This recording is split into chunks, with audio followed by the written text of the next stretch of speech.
Muito bem-vinda mais uma vez, muito bem-vindo mais uma vez ao canal Papo Humano, um bate-papo consciente. Hoje estou aqui com a parceira Cintia Almeida, eu sou Alexandra Fogatti e hoje nós estamos no nosso quadro do mês, que é com convidado especial e que talvez desperte aí um interesse diferente em você, porque provavelmente você pode ter ouvido falar, mas talvez você não saiba exatamente o que é. Então fica com a gente até o fim, que tem muita coisa legal para você despertar aí o seu conhecimento, a sua atenção. Então, a nossa convidada hoje é a Janine Silva. Janine, por favor, bem-vinda, se apresenta. Primeiramente, quero agradecer o convite, né, a oportunidade de estar aqui com vocês e com a audiência de vocês. Eu sou Janine Silva, sou terapeuta holística, psicanalista espiritualista e facilitadora também do método da Louise Hay, do Círculo da Vida, né, da One Sense. Fiz a minha transição de carreira em 2000. Até então eu tinha sempre trabalhando no mundo corporativo, na área comercial, e desde 2018, mais ou menos, eu estava sentindo muita necessidade de buscar autoconhecimento para algumas dores que eu estava sentindo, que as coisas que não, acontecia comigo eu não estava entendendo direito o que que era. Sempre fui muito estudiosa e buscando autoconhecimento eu encontrei o Espaço Humanidade e lá eu comecei toda a minha trajetória na área terapêutica. Eu nunca pensei em trabalhar como profissional terapêutico. Eu sempre trabalhei com processos de assistencialismo na área espiritualista. E eu achava que era isso a minha missão. E buscando autoconhecimento, eu entrei no mundo terapêutico. Me conhecendo, me aprofundando, eu encontrei um tema que, com a minha experiência nesse período todo, se comprovou que, independente da dor que a pessoa traga para a terapia, seja relacionamento, seja financeiro, profissional, saúde, a gente acaba encontrando na raiz do problema as feridas emocionais da infância. E daí isso me despertou mais ainda para os meus processos. Então, eu fui estudar e entender que a maior parte dos nossos padrões emocionais são formados até os 7 anos. Depois disso, a tendência da gente repetir e reforçar esses padrões até a vida adulta é grande. É interessante a gente prestar atenção na nossa realidade atual, porque ela dá muitas pistas importantes, tá? Sobre essas feridas, que elas, na verdade, elas são guardadas desde a infância. Quanto mais a gente estuda, e quanto mais a gente mergulha, mais a gente vai tirando as camadas das cebolas e vai entendendo, né? Que, citando sempre Sócrates, que só sei que nada sei, que a gente, quanto mais estuda, mais a gente percebe o quanto que a gente não sabe. Ô, Janine, muito bem-vinda. É um prazer nosso que você tenha aceito esse convite. E aproveitando, antes de você entrar no seu tema, a gente queria convidar a quem está assistindo o canal também a aproveitar para dar um link nesse tema que você vai trazer hoje com a série que a gente fez esse último mês, que é justamente sobre as feridas emocionais. E como a gente sabe, como nada é por acaso, acabou coincidindo sem a gente combinar, sem querer. E para a gente começar, então, esse tema, que é super importante para todo mundo, né? Mesmo aquela pessoa que nega, mas no fundo todo mundo precisa desse conhecimento, você pode trazer para a gente, então, a diferença entre a criança interior e a criança ferida? É interessante as pessoas entenderem, né? É, é, Contextualizando um pouquinho para ter esse entendimento, né? A criança interior é aquela parte sensível nossa que guarda as emoções, que guarda as necessidades e as memórias, tá? A Uhum. criança ferida são as partes que, que ficou guardada, marcada, muitas vezes pela falta de acolhimento, pela crítica, pela exigência, pela negligência, pelas experiências dolorosas.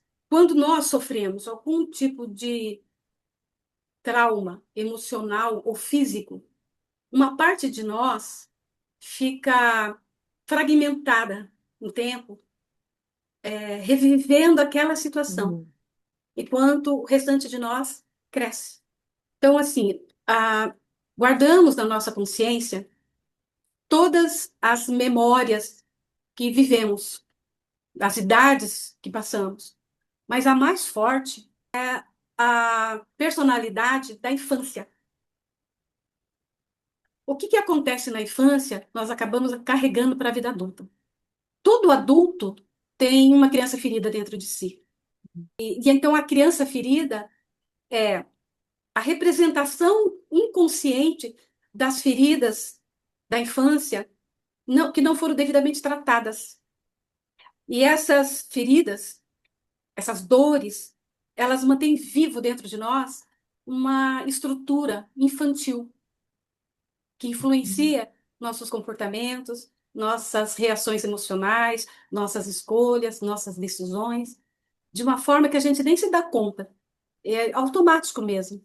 Então, essa criança ferida, muitas vezes, a maioria das vezes, pega o volante da nossa vida de forma automática. Só completando que, nesse lugar da criança interior, tá? Tem muita coisa legal. Tem a criança que é curiosa, que é esperta, que é ativa, que é autêntica, né? Espontânea, que é criativa. Tem muita coisa boa. Só que a parte negativa, que é a criança ferida, é que influencia a nossa vida até hoje. E ela acaba reprimindo, né, as características e a manifestação dessa criança positiva. Então, quanto mais nós curarmos a nossa criança ferida, mais espaço a gente vai permitir, mais condição de acesso nós vamos ter a essa criança interior, o lado positivo dessa criança. E você sabe que no meio holístico, né, no meio terapêutico, já vem há algum tempo, né, falando muito sobre a criança interior, né, sobre essa criança ferida. E eu acho que é uma coisa que confunde um pouco o público. Ah, eu lembro da minha parte infantil, eu lembro das coisas boas, eu lembro do que eu passei. Mas o que acontece normalmente, Janine, aí na sua experiência, né, que você tem aí trabalhado mais, também é assim, das pessoas, a parte que é ferida, dessa criança que foi ferida, que foi tolhida, que foi reprimida, que foi rejeitada, desaprovada, né? Nós negamos. Nós simplesmente esquecemos, a gente coloca como se não fizesse parte do nosso eu, né? Nós negamos isso tudo. Então, isso não quer dizer que ela não tenha efeito na nossa vida até hoje, né? Que eu acho que é aí que está essas questões que vêm no meio holístico cada vez mais e que as feridas emocionais vêm trazendo um olhar mais atento de que tivemos muitos momentos bons como criança, mas que também existem dores guardadas, reprimidas, rejeitadas por nós mesmos. E isso vibra até hoje, né? Isso até hoje tem um efeito, né? Causa e efeito. Tem, né, disso. Muito, muito, porque fica cristalizado, né? Você negar a dor não significa que ela vai desaparecer por encanto. Ela continua rodando no teu sistema. Lá no teu inconsciente, está oculto, está escondido. O nosso ego, ele acaba desenvolvendo mecanismos de defesa para a nossa proteção. E tem gente que fala assim, eu não lembro da minha infância quase nada. Ou outros que falam assim: ah, mas eu tive uma infância feliz, não tive problema.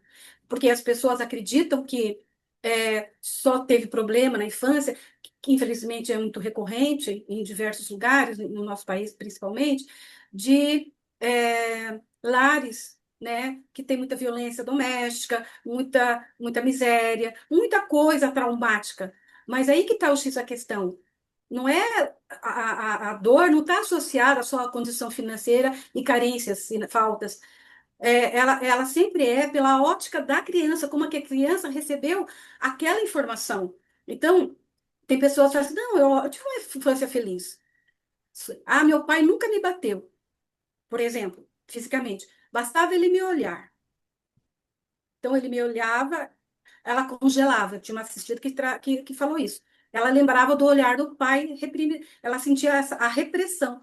Ela sentia tanto medo que depois, mais tarde, na vida adulta, ela tinha problema com a autoridade masculina, mesmo ela sendo líder de equipe, ela se sentia fragilizada diante da figura masculina que fosse mais séria, que fosse mais austera. Então, muitas vezes não é a dor física, a psicológica também. Outra coisa, a criança, por exemplo, o pai, a mãe nunca abandonou, mas a mãe precisava sair para trabalhar.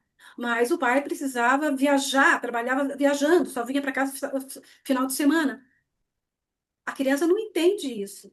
ela tem saudade dos pais. E porque ela não entende por que que ela gosta tanto do pai e o pai some. A saudade que ela tem. O meu cunhado, ele, no período da vida profissional dele, ele fazia esse movimento.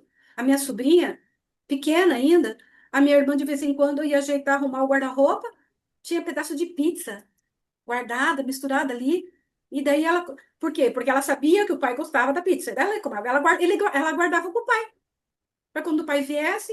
E às vezes estava estragada, minha irmã não via na hora, coisas desse gênero. Então, é sempre pela ótica da criança, como que ela não entende aquele processo.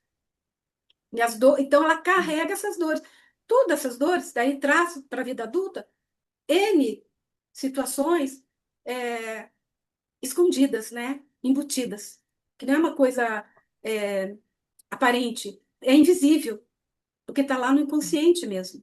Eu acho que você trouxe uma coisa super importante para quem está assistindo aqui, principalmente para quem tem criança pequena, porque a gente, né, acho que todas nós ouvimos isso. Ah, imagina que frescura, que bobagem, para que reagir desse jeito? E é exatamente o que você trouxe. Como é sob a ótica da criança, a gente, como adulto, a gente não tem essa referência, né?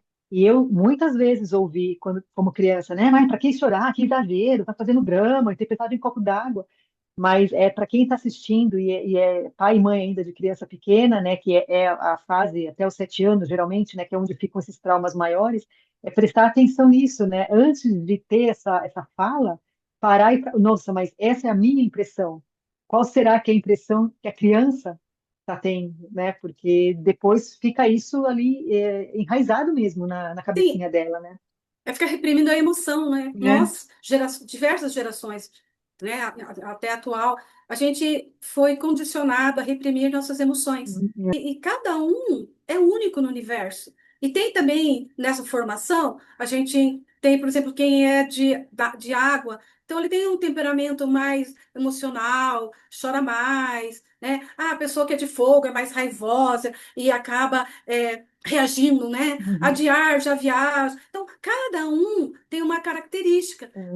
Não é, significa que ela é frágil, não significa, mas ela é a forma que ela. Daí, quando ela é reprimida na sua espontaneidade, e muitas vezes ela é reprimida, repreendida em público, perto dos outros, Uhum. e daí vem toda a ferida da humilhação, a ferida da injustiça.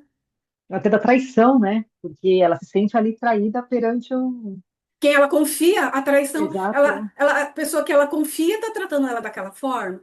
Então, assim, as feridas, né, se a gente for trabalhar as origens das feridas, tem as suas características, né? Então, a rejeição, por exemplo, pode ter acontecido lá no útero da mãe, porque é uma gravidez que não foi planejada, que não queria, ou quando nasce, muitas vezes, tem aquela situação de querer menino e veio menino, queria a menina, veio o menino, daí o pai, queria um filho homem, não veio. Então, sabe? Então, muitas vezes, a criança sente energeticamente aquela rejeição.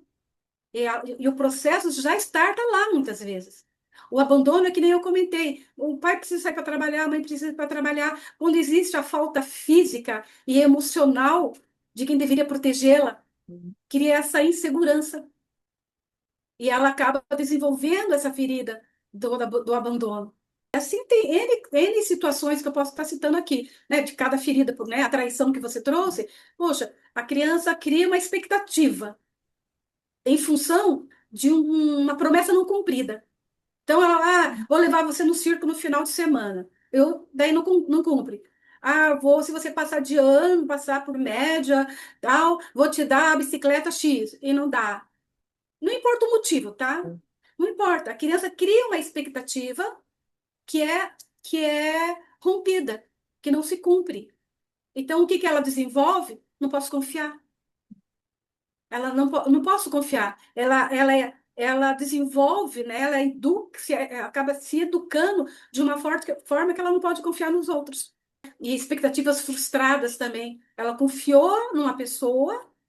Ó, eu, por exemplo, aos 5 anos, né? Eu descobri isso fazendo tratamento, que um priminho meu morreu de meningite, todas as crianças precisavam tomar injeção, né? Era uma vacina, não sei bem o que que era. A minha irmã mais velha tinha pavor de injeção, que ela já sabia que doía. E ela saiu gritando, fazendo o maior escândalo, e eu fiquei assustada com aquilo e me escondi. Aí, quando eu achei que era seguro sair do esconderijo, que estava tudo silêncio e calmo, eu fui. Quem eu vi? A minha mãe. O que eu fiz? Fui ao encontro da minha mãe. O que a minha mãe fez? Me pegou no colo e levou tomar injeção. Eu não lembro da dor da injeção. E eu lembrava da dor da traição. Que a pessoa que eu mais confiava, sabe, doía no meu peito. Era uma coisa, sabe, quando eu lembrei da cena, quando o meu sistema Uhum. levou a essa cena, eu lembrei da dor da traição. Eu me senti traída pela minha mãe. Entende? Adulta sabe que eu faria a mesma coisa. A criança não. A criança não tem essa informação. E essa dor doía em mim até hoje. Até hoje não, até quando eu fiz o Uhum. tratamento. Graças a Deus é uma das coisas que eu consegui descristalizar, né? A gente conseguiu trabalhar. Essa forma que você trouxe o exemplo, né? Porque acho que cada uma de nós aqui poderíamos trazer também situações da nossa própria vida, né? Que startou essas memórias. Mas para quem está chegando agora, que tá, às vezes já ouviu falar e está conhecendo a primeira vez, né? É interessante entender que assim, sentimento não tem espaço-tempo, né? O sentimento ele vive nas suas células. Então, o que você sentiu quando aconteceu lá na infância vai direcionar. Se foi algo dolorido, traumático, vai ficar registrado. Se foi alguma das dores emocionais, né, da rejeição, da desaprovação, seja qual for, vai ficar registrado. Né? E isso está refletindo em você, não importa a sua idade. O padrão ele vai se ampliando naquela dor, não é isso, Janine? Na vida adulta, quais são as formas que a gente percebe mais isso? Então, na vida adulta, quando você pega, por exemplo, uma. Porque é isso. Muita coisa que a gente vive agora não começou hoje, Uhum. né? E às vezes parece o meu jeito de ser, né? Mas na verdade é uma ferida antiga tentando se proteger. A verdade é essa. Então, como que isso se manifesta na vida adulta? Como que a criança ferida se manifesta na vida adulta?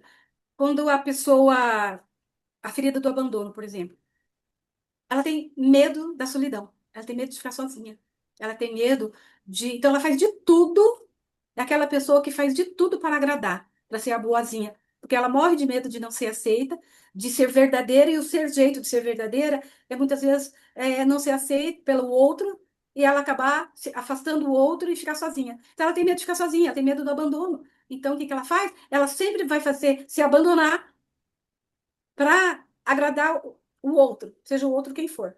E isso acaba permitindo, né, muitas vezes relacionamentos tóxicos, relacionamentos de amizades tóxicas, tudo porque a pessoa tem medo de ficar sozinha.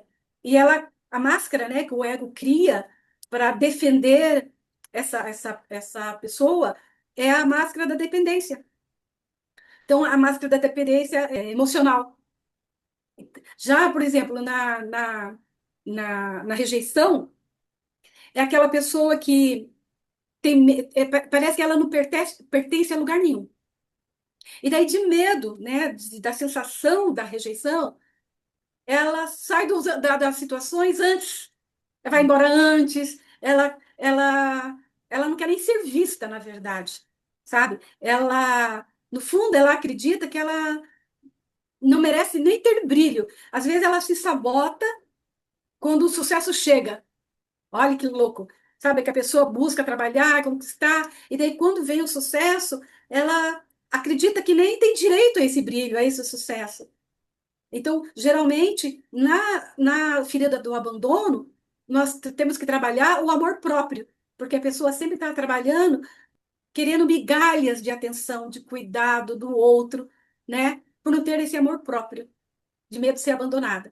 Já na rejeição, precisa muito trabalhar o valor próprio, porque ela sempre está buscando a validação do outro, Uhum. de quanto ela é importante, quanto ela é importante, quanto ela precisa ser vista, quando ela precisa ser validada, porque ela tem medo da rejeição. Então, ela sempre vai estar nesse julgamento de querer ser aceita e validada.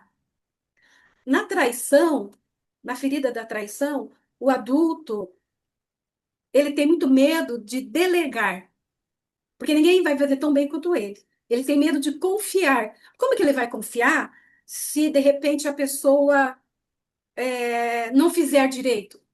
Se a pessoa, ele está contando com aquilo, confia e a pessoa não cumpre com o que faz. Ele não pode confiar. Então, ele cria a máscara do controle, do controlador. E isso é assim, em diversas áreas da vida, tá? Na profissional, nos relacionamentos, em tudo.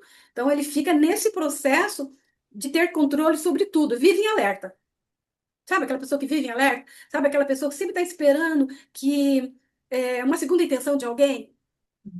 Porque ele não pôde confiar, porque às vezes que ele confiou, ele foi traído. Então ele não confia de medo de ser traído, então ele já nem confia. Daí ele tem dificuldade de delegar o trabalho, o serviço, qualquer operação, porque ele tem medo de aquilo não ser cumprido tão bem quanto ele faz, tá? Ele desconfia É, também de todo mundo, né? Por não confiar, desconfia, ele também é uma pessoa desconfiada, né? desconfiada, exato. Acaba sendo o outro lado da gangorra. A injustiça, ele vira o perfeccionista, né? Sabe aquela pessoa perfeccionista? Por quê? Porque ele é o próprio juiz dele mesmo, cruel, que vai exigir o máximo dele. Por quê? Porque na infância ele foi muitas vezes comparado, que muitas vezes é daí que nasce a crença de não merecimento, a crença muitas vezes de insuficiência, né? Porque na infância ele foi muito cobrado, sabe? Os pais mais frios, rígidos, que exigem mais o resultado do que o afeto, e daí tudo que a criança faz não é bom o suficiente, que não tirou boa nota, que, sabe? E daí a criança, ela registra que ela, para receber amor, para ter afeto, ela tem que ser perfeita. Ela tem que fazer tudo certinho. Então, ela vira um adulto rígido. A máscara da injustiça é a rigidez. É aquele que é rígido. E tem aquela situação também, né? A criança é aquela que apronta, que faz muita bagunça e acaba ou desastrada, porque é muito ativa. E daí, no meio dos amiguinhos, dos priminhos, o vaso quebrou. Ela estava a quilômetros dali. Mas daí, como é sempre ela que faz a bagunça, foi a fulano, foi o fulano. Aí ela leva a culpa que não é dela. E daí ela se sente injustiçada. Então, ela tem que ser perfeita. Então, ela sempre está se cuidando, ela sente aquela injustiça, mas ela tenta sempre fazer tudo certinho, perfeito. Então, ela sai daquela autenticidade e ela passa a ser uma pessoa rígida, tá? Depois a gente tem da humilhação. A humilhação na vida adulta é aquela pessoa que tem dificuldade de estabelecer limites. Porque quando criança, ela, ela foi muito humilhada, ou por comparações. Por exemplo, na minha época, a menina muito magra, é Olivia Palito. Uhum. Aí o gordinho, aí o que usava óculos, fundo de garrafa. Então, as crianças mesmo usavam apelidos pejorativos, às vezes, tal, e a criança era humilhada. Eu até citei aqui muitas vezes o pai que reprime, que chama atenção em público, e daí a criança desenvolve a vergonha de si mesma. Então, para que ela não mostre as suas feridas e esconda as suas necessidades básicas, ela sempre está se ocupando e colocando os outros em primeiro lugar. Então, ela tem dificuldade de estabelecer limites, de dizer não. Então, essa pessoa, para ser aceita também, sempre para ser aceita. Essa necessidade nossa de ser aceita pelo bando, pela tribo, vem da nossa sobrevivência lá da pré-história. Porque quando a gente era abandonada pela tribo, a tendência da gente é, estar num ambiente agressivo era grande e a gente ia morrer rápido. Então, Uhum. por questão de sobrevivência, o que acontecia? A gente queria pertencer. E isso vem desde lá que a gente carrega, essa necessidade de pertencimento. Então a gente faz de tudo para pertencer a um grupo, a uma, né, a uma tribo. É. E a culpa, é a E mesma a culpa, só para concluir, a culpa é a mesma coisa. A pessoa é, sempre pede desculpa por tudo. Desculpa eu, desculpa, desculpa. Vem muito desse lugar de culpa, porque a culpa sempre foi dela, mesmo quando não era. E a criança também tem aquela situação assim, ela tem os pais como os heróis. Quando começa a ter conflito em casa, briga, confusão, seja lá qual for o motivo, ela acha que o centro da... é ela, que os pais estão brigando por culpa dela, que os pais estão sem dinheiro porque ela traz muita despesa. Se ela não existisse ali, os pais não teriam aquele peso. Então, a culpa é o peso de existir. Então, a criança, o adulto é aquele que sempre vai, tipo assim, que não acha que merece coisas boas, que carrega um peso que, na maioria das vezes, carrega um peso que não é seu. Então, a gente consegue identificando o perfil, as características das pessoas. A partir do momento que a pessoa começa a se observar e perceber que ela tem determinadas características, opa, presta atenção, qual é a dor que está escondida atrás disso? Faz o caminho inverso. A engenharia reversa, a psicologia reversa, né? É porque eu acho que, independente, umas mais que as outras, mas eu acho que todas essas feridas, como adulto, a gente carrega um peso muito grande, né? Porque quer assumir responsabilidade, não pode delegar as coisas, e tem uma hora realmente que eu acho que é exatamente quando as pessoas até começam a se questionar muito e começam a procurar os tratamentos, porque como se chegasse no limite, né? Porque é muito peso que vem trazendo desde a infância, né? Porque passa pela toda a adolescência com esses mesmos problemas, que já é uma época difícil, já vem trazendo aquilo, daí junta com a fase adulta. É um peso muito, realmente, é aquele peso nos ombros, né, que a gente costuma ouvir dos assistidos, que é aquela coisa de, parece que eu carrego o mundo nas costas, e não é que parece, acaba carregando mesmo. Geralmente é assim, a gente chega, não dá conta, aquilo pesa tanto que É, fica insuportável. E é, daí é quando as pessoas procuram N recursos. Alguns ficam zumbis por um tempo, dopados de medicação.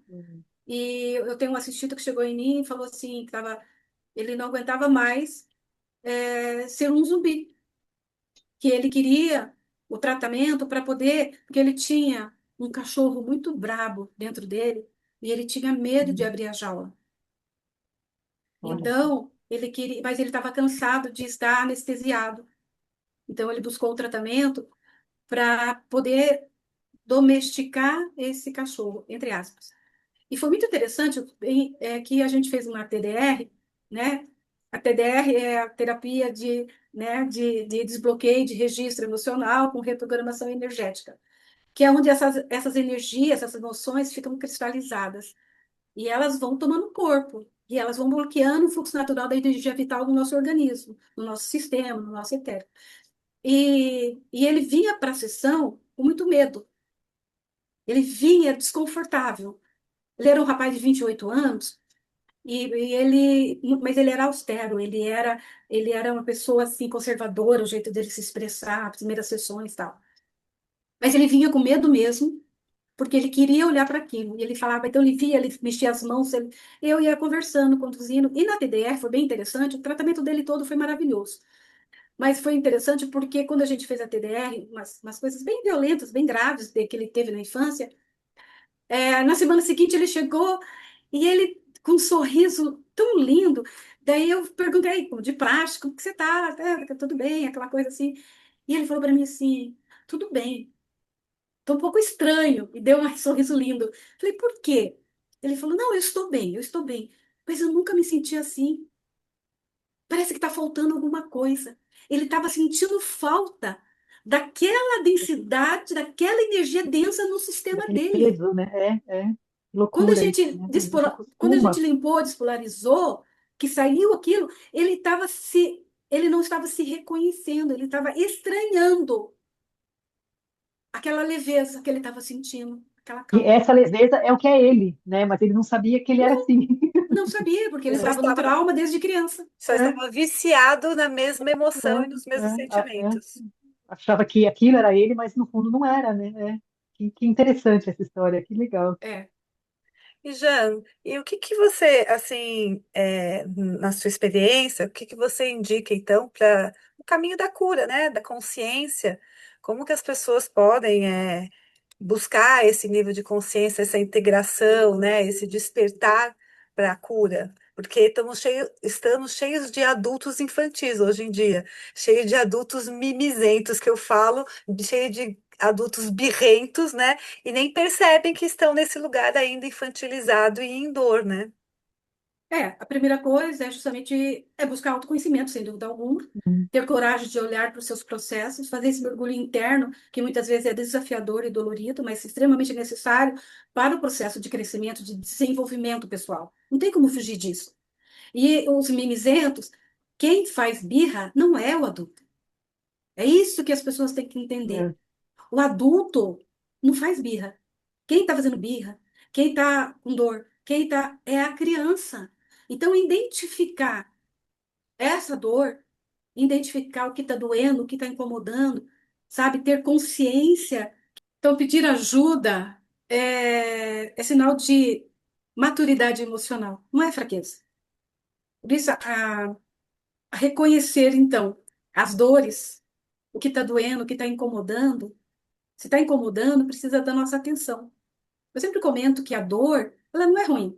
Ela é só uma mensageira para dizer que tem alguma coisa que precisa da nossa atenção, que não está funcionando bem, né? Então, você não é o super-homem, nem a Mulher Maravilha. A gente tem os nossos processos e dói, incomoda. E jogar isso por baixo do tapete, fingir que elas não existem, elas não vão desaparecer por encanto. Então, a gente precisa, primeira coisa, reconhecer essas dores e entender que as máscaras que você criou para se defender, enquanto o mundo parecia muito perigoso, talvez você não precise mais usá-las. Só foi, você não é a sua máscara. Você foi o que você utilizou para se defender. Agora ela não é mais necessária. Então, você, como adulto, pode olhar e trabalhar isso. Como? Acolhendo a sua criança, acolhendo as crianças. E quando eu falo criança, eu acho que deu já para vocês entenderem o contexto, não é a fotinho que você pega daquela criança, são diversos fractais, diversos traumas que a gente vai vivendo na infância, na adolescência, em diversas situações, e que estão ali cristalizados, rodando no nosso sistema. Cada uma precisa de uma atenção. Às vezes a gente fala assim: ah, mas eu já olhei para isso. Você pode ter olhado uma camada, não a outra. Aí entra a importância das práticas terapêuticas, porque o processo de cura, ele não é um processo que exige muito nossa atenção, a nossa paciência, a nossa determinação e principalmente a nossa autocompaixão. E tratamentos terapêuticos, práticas terapêuticas que te ajudem nesse processo de transformar a dor, a experiência negativa, dolorosa, ficar leve, solta, independente dela. Quando você passa a olhar a sua dor, você joga essa luz sobre ela e ela sai automaticamente do piloto automático e do controle do ego. E você começa a resgatar uma autonomia. Então, o caminho da cura é esse olhar, o caminho da cura é essa jornada de você fazer esse mergulho interno, se olhar, se reconhecer, reconhecer as suas dores, perceber que você não é a sua máscara, o que você criou para se defender como um mecanismo, né, como um mecanismo de defesa e proteção, e que você pode sim acolher a sua criança com responsabilidade, com amorosidade, e muitas vezes a gente não dá conta de fazê-lo sozinho, mesmo sendo autodidata, buscando informação, entendimento, consciência, ótimo. Mas só o racional não adianta, tá? A nossa mente até entende, mas o nosso corpo reage em função dessa vibração, dessa emoção que vibra no nosso sistema. É aí que entra as práticas terapêuticas. Né? No nosso caso, que somos terapeutas, a gente tem mais de uma técnica que a gente vai nesse lugar, porque se você não trabalhar a raiz do problema, ela vira e mexe e vai voltar a startar. Então, precisa estar disposto. A disposição dentro da escala das emoções do David Hawkins, ela está, se não me engano, a 310 ou 350 Hz por segundo. Só o fato de você estar disposto a olhar e ver e tratar, você já entra num patamar de vibração superior de êxito, digamos assim, de probabilidade, de aumento de possibilidade de cura. Essa é a jornada. Muito interessante, né? Muito obrigada, Janine. E mais uma coisa que você trouxe muito importante, porque às vezes a gente está tratando, né? Está assistindo e falar, ah, tratei isso aqui e acabou. Não, mas como você trouxe, é desde a infância, né? Às vezes desde a vida uterina, toda Ou a antes. infância, toda a adolescência, exatamente. Então, não é às vezes um tratamento que vai resolver, vai limpar sim uma camada, mas a gente, como você trouxe, vai cristalizando vários fractais, né? Então, são vários ali que a gente precisa ir quebrando e a pessoa precisa estar disposta realmente, porque muitas vezes dói, né? Mas depois que você limpa aquilo, depois que você trata, é como você trouxe do seu assistido, daí ele se reencontra com ele mesmo, né? Porque daí a gente começa a ver a pessoa realmente como ela é.